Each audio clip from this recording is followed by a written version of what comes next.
So, I was just going to post my Yuji vs. Denji review, but I decided that since it would be taking my full-length video slot for this week, I might as well add in reviews for Gojo vs. Makima and Shigaraki vs. Mahito, plus giving Bakugo vs. Reze a more in-depth review.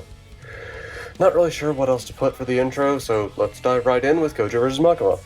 Also, feel free to just have this on in the background. I didn't really get very good at video editing, so this is just gonna be B-roll of the episodes.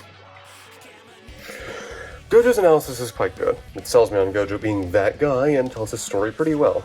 All the clips that show off Infinity have Gojo's confidence on full display, and aside from Wiz not knowing how positive and negative multiplication works, Gojo's curse techniques are explained quite well.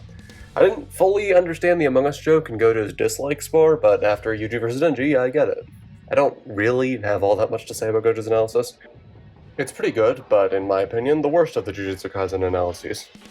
And it's not as good as Makima's. Speaking of, Makima's analysis is really good. Her many powers are explained well, and so are her goals. Boomstick's shock at how Denji killed her is to be expected, since it is in fact complete lunacy. Themes and such. Her dislikes bar mentions buffets, which, yeah, I'm sure she does. My goat, the Gun Devil, is mentioned. Fun fact, the Gun Devil is actually mentioned in all 3 of the Chainsaw Man episodes. Love that guy. The ground rules for the fight are super cool.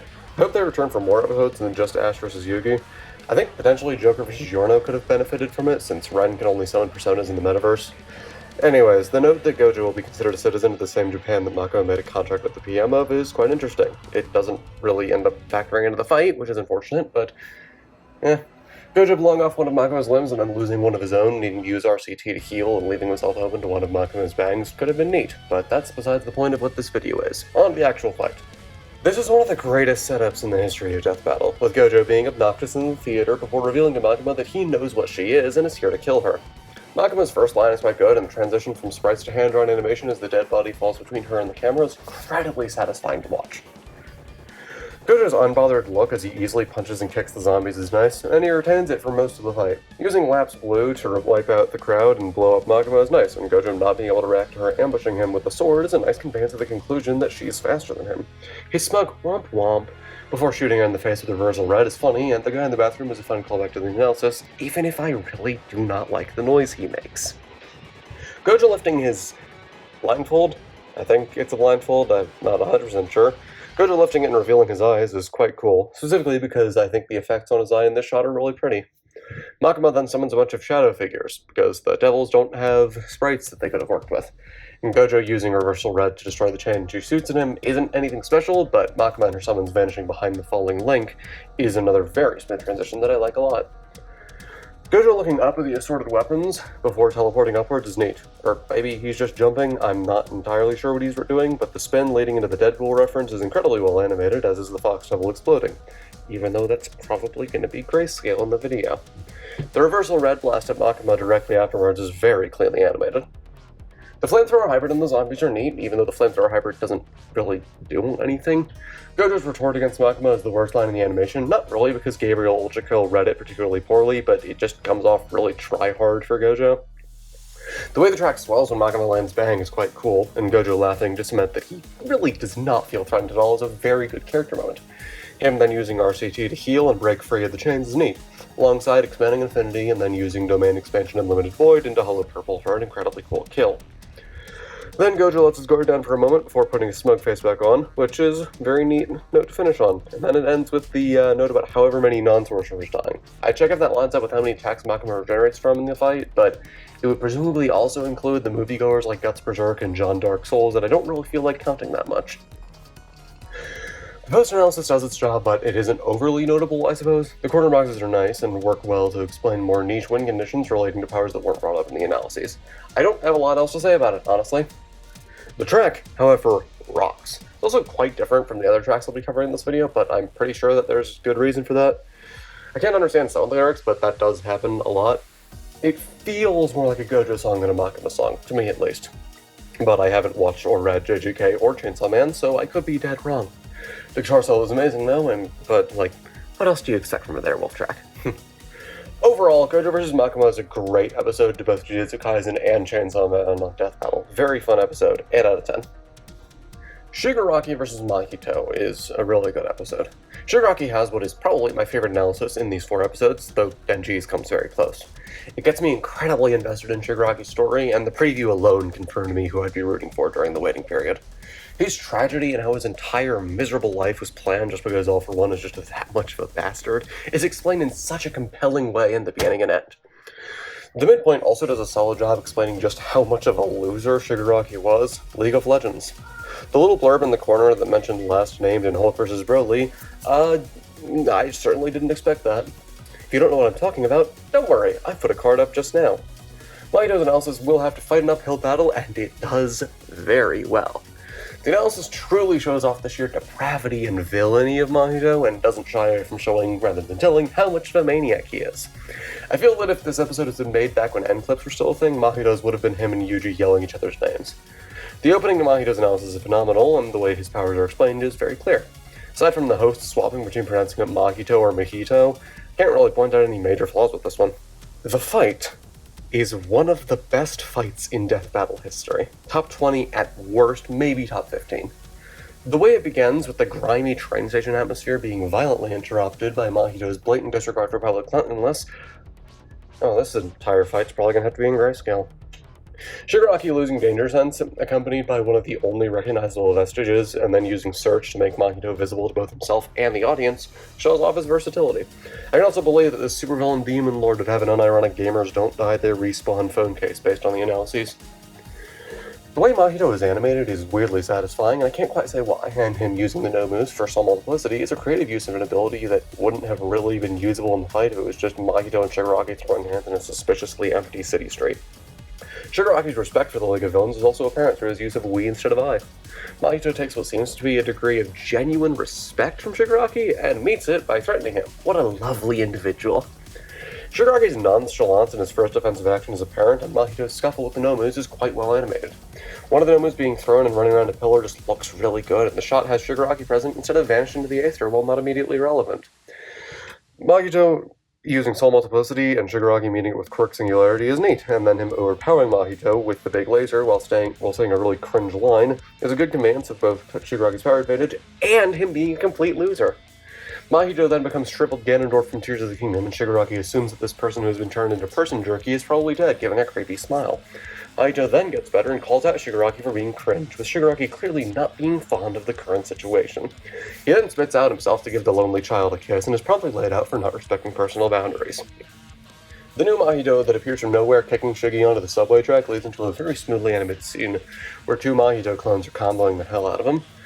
The first use of decay in the animation looked great, and the dialogue exchange before Shigaraki attempts to pull an Omni-Man on Mahito is nice and snappy. I don't know how they got into the train. Maybe I missed something in the analyses and one or both of them can phase, or maybe trains in the My Hero Academia verse let you enter through the front like that. Anyway, that's about where my criticisms end. The Black Flash knocking out multiple vestiges at once is a very nice showing of how strong it is. Also, I realize now, I haven't mentioned that other hits will occasionally show vestiges breaking. Both fighters transforming is incredibly well animated, with the flickering lights transition for Mahito's distorted body of instant killing, adding a lot of atmosphere that really helps sell Mahito as a genuine threat during one of the few parts of the animation where Shigaraki is on the back foot. Absolute defense form Shigaraki's bulkier build almost comes off as a disadvantage in the tighter corridors as Mahito is able to nimbly hop around him. Decay spreading out Mahito's arm just looks really cool, and the domain expansion is incredible. The way Sean Chiplock delivers the line is great, and the way Shigaraki seems genuinely scared for the first time in the animation is perfect. The hands look great, and they're obviously models. You can tell because Moro isn't dead. Shigaraki trying to fend them off as Mahito tears into him verbally is great. Then we get All for One showing up, telling Mahito he ain't all that, and letting Shigaraki destroy the domain expansion. Shigaraki then responds to Mahito's grow up with a rant leading into the very mature "you grow up" response before doing an Omni-Man impression successfully. So the category system is used fine in this one. The way the information is presented and the verdict is supported makes sense. The matchup's nice because it's not all stats. Love it when that happens. Onto the track. The kind of grimy, grungy vibe of Skin Deep fits both characters and the animation's overall energy incredibly well. The Japanese vocals are great, and the instrumentals are very catchy. The way it rises and falls is really pleasant to listen to. The drop towards the end while the kill is happening, leading back into a crescendo, is really neat. I wish I had more to say. This is my favorite track I'm covering in this. Overall, Shigaraki vs. Mahito is a great episode with a nearly flawless animation that puts more effort in than it has to into an amazing setup and explains its verdict well. Love it. 10 out of 10. Bakugo vs. Reze was my first death battle review that I posted on this channel, and I didn't really have a lot to say, so let's dive in a little bit deeper. Bakugo's analysis is pretty fun. It paints a pretty good picture of him, though from what I know about Bakugo elsewhere, it does leave out a few things. I really like how excited Boomstick is about explosions. From the way Wiz talks about Bakugo not being the protagonist he thought he was, alongside some stuff I've heard about All For One, it seems there's a fair amount of genre savviness in MHA's characters. Maybe I'm dead wrong though. Feel free to correct me in the comments. That's good engagement, right? The Tons of TNT segment is nice to have. Lots of references. I can only catch Saitama vs. Popeye, Jonathan vs. Tanjiro, and Crash vs. Spyro. If I didn't procrastinate on this script, I would have had time to include the list here, but sadly I did, and I don't. I'm actually recording this less than 24 hours before it released. Good luck, job me, and good luck. The analysis hypes up Bakugo as being cool, which I think is how most analyses should go. While Bakugo's analysis goes all in on telling you how cool and strong Bakugo is, Reze's focuses more on how tragic her life is, kind of like how Shigaraki's analysis was. I don't really have a lot to say about this analysis, though beyond what I said in my original review. It feels pretty stretched, because it goes into a full-length tangent on how devils work, which isn't necessary in this episode, and how Pochita works, which isn't necessary for the debate at all. I know why this was done. Reze is in an incredibly small amount of Chainsaw Man, but it doesn't change that there's not much, and the analysis has to go on 2 tangents to make it long enough. So the funny thing about the fight is that the Raycon ad makes a joke about being able to hear the explosions well, except that the sound design has the explosions really muffled. Which, I know why they did that. There's a lot of explosions, and if they were all super loud, that's really not great for viewer enjoyment. But they still feel really distant even when they're happening directly in front of the camera. That's probably my biggest flaw with the episode, other than it being a huge stomp. The nighttime setting is nice. It helps the bright explosions to pop more than they would have during the day. The fight opens with a great conveyance of Bakugo's agility as he weaves through Reze's first attack. Reze's explosion that staggers Bakugo then lets her attempt to get the jump on him, but he uses his superior speed to catch the kick and toss her. Bakugo's spin before the toss has an amazing conveyance of speed, with the background spinning before he does. The Strafe Panzer's blast being parried into the open water pint in what seems to be a fancy restaurant is a nice Chekhov's gun for later, and Bakugo's reaction to Reze operating headless is really funny. The brief choreographed bit is nice, but I do wish Bakugo didn't feel so sluggish. I get he's being outskilled, but he looks more like he's dropped his controller. I like the shot of Bakugo reflected in Reze's forehead, I guess? It's a very nice shot, and her failing to ignite with a snap is a good follow-through of the broken pipe from earlier. I like that on the ground level segment, Reze's human design shows up, because I just like Reze's human design. I actually like a lot of the designs in Chainsaw Man. The healing bite is nice and seems like the exact kind of underhanded tactic an assassin would use. I also really like how Bakugo looks so disappointed when Reze bites him, rather than like actually injured or anything. He just looks tired of this. Great expression work. She then heals up from the outer citizens after a well-animated transformation back into her bomb hybrid form. Reze then kills Bakugo by making his bracer explode. This is one of the only things she does in the fight that actually damages Bakugo, and I think that's really funny. He then revives with a sweat explosion in his bloodstream, which, ironically, I think only worked because Reze's bite broke his skin and allowed sweat to enter his bloodstream, so nice work, Reze. Then Bakugo does the Wally West pose while using Howitzer Impact Cluster to evade Reze's dynamite apron. Also, the Death Battle wiki lists Reze's apron vanishing as a mistake, but it isn't. The dynamite is the apron. It's literally said in Reze's analysis. The kill is solid, I guess. Definitely the worst of the 4 videos I'm covering, though. If there's one thing this fight does really well, though, it's portraying the conclusion's stats. Bakugo deals most damage, is outskilled in direct hand-to-hand, is much faster and more agile, and the only 2 attacks to hurt Bakugo are the neck bite and Reze blowing up one of his bracers. It's coherent with the conclusion, and with this matchup in general being a complete wash. Beyond the opening joke, I don't really care about the post-analysis though. It sure does explain how the stomp is a stomp. You can watch the YouTube short if you want to hear more detailed opinions, I guess. Bang Bang Bang is a pretty fun track, even if it's not quite my cup of tea. I have very little to say about it, and spoiler alert, I have very little to say about Infernal Combustion as well. Overall, a fun episode, but not the best. I still consider it the worst of the year with a 6 out of 10. It's good, but not great. I really like how Yuji's analysis starts and ends with the same line. This analysis forms the idea of Yuji as an optimistic figure who eventually gets more jaded, which is really consistent with Mahito's analysis. This episode also explains why Gojo versus Makima lists Gojo as disliking Among Us. Yuji and Sukuna's vibe also reminds me of a pair of OCs that I have, which is completely unrelated, but I find it kind of funny since I didn't know much about either when making the duo. That's all you get to know. Denji's analysis is really good. I know that Life Sucks and Then You Die isn't actually a reference to the worst Final Destination movie, but I want to live in a world where it is. Anyways, this is where the episode starts getting really, really funny. I like the chainsaw wind-up noises before the Chainsaw Man reveal, by the way. He was a natural at killing, is great. Or swinging around on massively long chains, oh man, he's so cool, is amazing.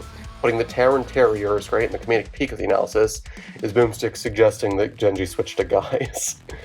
I think I learned a lot about how Denji works, and he's kind of like a TVMA Ash Ketchum in terms of being a doofus with crazy strategies that let him punch way above his weight class. Yoru's One True Love is an amazing joke, and The One on the Moon is great. Have I made it clear how much I like this analysis, and especially its comedy? Also, Gun Devil. Woo! Can someone please explain how this single analysis is funnier than the entire episode of Gru vs. Megamind? On to the fight! And man, I can't believe the Jujutsu Kaisen fans got Liam. Unfortunately, the setup is kinda mid. I don't mean to be dramatic, but it is genuinely the worst part of the episode, and it's by far the worst setup in the 4 episodes I'm covering. Bakugo vs. Rezes wasn't super in-depth either, but the assassin doesn't really need the most elaborate setup to fight someone, so it's forgiven. By the way, that does not mean that Yuji vs. Denji's setup is bad, though. Denji's frantic reaction to the dead civilians and Yuji's internal monologue are both great moments of characterization. The opening scuffle is really well choreographed in a way that nothing since the opening to Ichigo vs. Yusuke has been. As a fight choreo fanatic myself, it's very nice to see. The extended shot of Denji's POV is incredibly clean, and Chainsaw Instant Death technique is really funny, especially the way that it gets a moment to sit both before and after the impact. And the way that it leads into the batter up line is very clean. I also really like that Denji uses the face chainsaw. Unbreakable Signs is a great visual gag, and I like that the letters U and N fall off when the sign falls off. Yuji's first use of Dismantle has a lot of weight to it, and the way he fights back against the chainsaws on chains is really neat. Especially leading into the Divergent Fist and Pochita being split from Denji. Yuji explaining what's going on feels very Jujutsu Kaisen from what I know of the series. Pochita then proceeding to speed blitz the camera is both funny and intimidating, and Yuji's use of Dismantle being countered by Pochita's crazy regen is a great showing of the conclusion. Also, a minor bit of characterization that I really like is that Pochita throws Yuji so that he lands near Denji without hitting him. That way they can fuse back together, leading into the amazing portion within Yuji's domain. The snowy forest just feels right for Chainsaw Man to be fighting in, with him cutting down trees just being cool. The callback to Batter Up and Denji's own domain expansion are great, though from what I understand, Yuji sitting there isn't entirely consistent with his character. I've heard Yuji tends to rush down people when they're trying to use a domain expansion, but I've also heard that he stopped doing that when he got his own domain expansion. I don't know. I do really like that Yuji coats his hand in Dismantle to remove the teeth from the chainsaw while it's cutting through his shoulder. It's a very creative power use. Denji Man then hitting the Maharaga through Shrine is amazing, though it's a little unclear if it's meant to be him regenerating through it or just tanking it. I believe I saw somewhere that him getting his arm back was a mistake, and that he was supposed to be one-armed during the final fisticuffs with Yuji. As for the kill, I really love one-stroke duels. It holds for a moment to give good tension before the domain shatters and Yuji dies. Denji then respecting Yuji is nice, and I really like that he proceeds to then move on like this is a normal day job. Very good characterization. Also, while looking for the lyrics in the comments of Infernal Combustion, I saw a comment about there being impact frames of Yuji's, gems cracking from Denji's domain expansion. Absolute cinema. I don't have a lot to talk about with the post-analysis. Organ level is great, and Ben's chuckle nearly breaking character after Boomstick brings up Organ is really funny. I've heard people online saying that they said Denji tanked the Organ Slash, which isn't true at all. The reason he's Organ level is because he was overpowering Yoru, and death not existing at the time isn't a factor, because being bisected is child's play for devil hybrids in general, and especially Denji. Speaking of Infernal Combustion, I lied. I have a bit to say about this. I like the lyrics and build-up, and it's a pretty fun, high-tempo song. The lyrics generally swap between Yuji and Denji, with a few that fit both, though from my limited knowledge of both series, I think it seems to favor Denji a bit more often. Double checking on the wiki, seems to coincide with that, though. Also, completely unrelated, but I was helping someone with yard work a few days ago and had my playlist on while they were using an edger, and the edger made me think about internal combustion engines, and almost on cue, infernal combustion came up on the playlist, so that's very cool. Overall, this is an incredibly fun episode. No idea why it's funnier than Gru vs. Megamind, but hey, I ain't complaining. 10 out of 10, but slightly below Shigaraki vs. Bakito. So, outros, huh? I don't know how to outro. This is, like, the only time I've done a video like this. I'm working on the casting for Homelander vs. Sentinel Prime. I'm using Casting World Cloud for it, actually, so if you're interested, yeah. Should probably learn how to make outros, huh? Be kind out there.